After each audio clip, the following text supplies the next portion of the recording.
בעידן שבו הפך ההון האנושי למשאב החשוב ביותר בארגון, מי שלא ישכיל לקלוט ולטפח את העובדים שלו, ימצא את עצמו נשאר מאחור.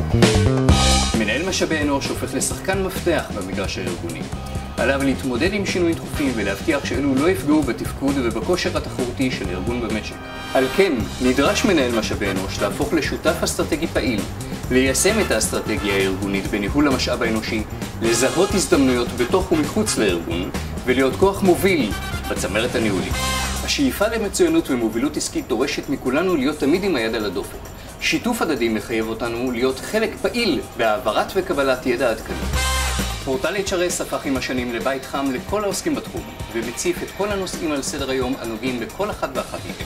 בפורטל HRS אפשר למצוא מענה לכל סוגיה אפשרית. דילמות בתחום הגיוס, דילמות ניהול, יחסי עבודה, הדרכה ופיתוח ארגוני, נושאי רווחה שונים ומגוונים, וגם פתרונות נוספים כמו הפורום הפתוח, לוח דרושים בקהילה, ארגז הטפסים והנהלים, ועוד ועוד. צוות פורטל HRS כאן בשבילכם, www.hrs.co.il